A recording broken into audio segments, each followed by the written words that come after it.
Though the tempo does slow down a few notches, Slayer South of Heaven style, Duke number 2 still provides us some answers while bringing in some major fucking players who will no doubt in my mind shake up this story. As I suspected, 32 flavors. Issue number 2 starts off with Conrad Hauser as a wanted man and on the run. And what happens when you're a wanted man and on the run? You kind of try to find some help. Usually someone who's a little bit more low key than you, someone who doesn't have as much to you. And he definitely picks very wisely when he finds Mr. Lance Steinberg getting away from it all. Mr. Clutch. He's just like, oh, hey, I need to get patched up. I'm definitely battle wound, which he has, he got shot at a few good times, jumped through glass from the previous issue. So he gets patched up, and he also shows off a device that Dr. Burkhart gave him the previous issue. And this device is presented as something as like a location device, as if, you need to find someone within Secret. So very invasive stuff.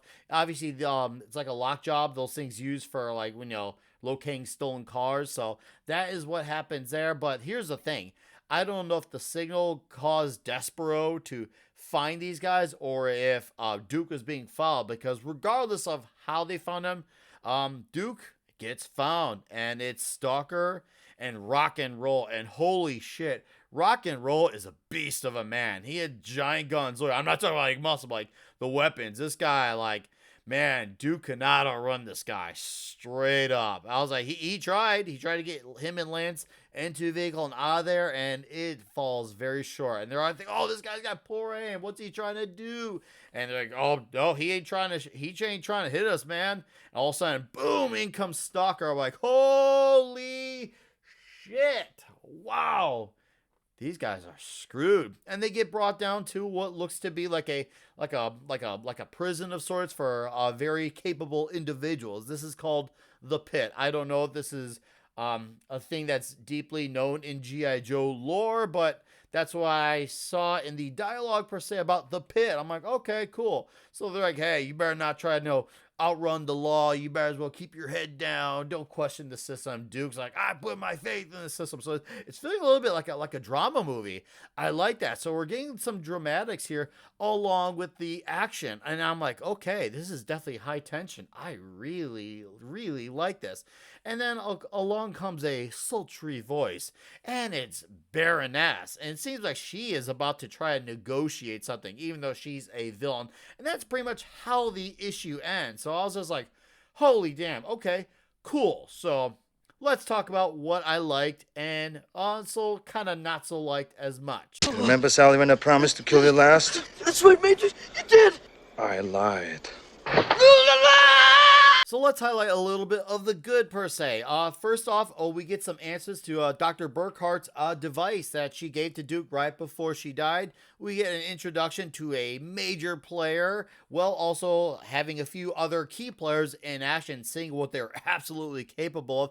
And of course, I can't forget the giant, I don't know if you want to call it a handshake or whatever you want to call it, but obviously you can't tell me that that's not a homage to Predator with Arnold Schwarzenegger or Carl Weathers with the Dylan! You son of a bitch. And of course, I really enjoy Tom Reilly's art in this story. I know his art is really not for everyone, but I really actually enjoy it. And I also love his layout of the pit. I love seeing a layout of the building and all the little intricacies. And then I was like, oh, that's actually really fucking cool. So I love his detail on that. It's not like this insanely detailed thing, but it provides a good layout, almost like a good blueprint of what the place is and its functions or lack thereof per se. So I really enjoy that. Of course, bringing in Baroness at the end in the same prison cell as they are, she's obviously a wild card to the story, and that's a great way to end it and say, oh shit, what's her deal? And as someone who's now just learning about G.I. Joe, I'm like, I want to know what her deal is, because I think she'll provide probably some negotiation of sorts, but it's going to be it's going to come with a price type of thing. So that's where I'm at with that. Now, my only, I guess you could say minor complaints, maybe nitpicks, if you will. I'm going to say the issue does read a bit quickly. Luckily, the art is good, so you could sit back and look at it, admire it a little bit more to make the read a little bit more lengthier per se, but the tempo does slow down a few notches as well. Now, to be fair, that might be necessary to balance out the breakneck, high-octane pedal to the metal that was issue number 1. So in all fairness, that might read better when the whole trade comes out for all 5 issues. Now that said though, it's still a solid issue and a very necessary one at that. So you can't leave this one out of the equation. Obviously, it plays into the continuity of what's going on with the Energon Universe and obviously into Conrad Hauser's story. So I am curious to see how he's going to get out of this one, what he's going to do to negotiate his way out of it. He's going to have to be he's going to have to learn to be very generous. He's going to have to be alert. He's got to be very persuasive, per se. Sorry, persuasive. He's got to give him an offer he can't refuse, per se. But what did you guys think of this comic? Did you like it as much as issue 1? Maybe not as much? Or you think, okay, this is necessary to the story?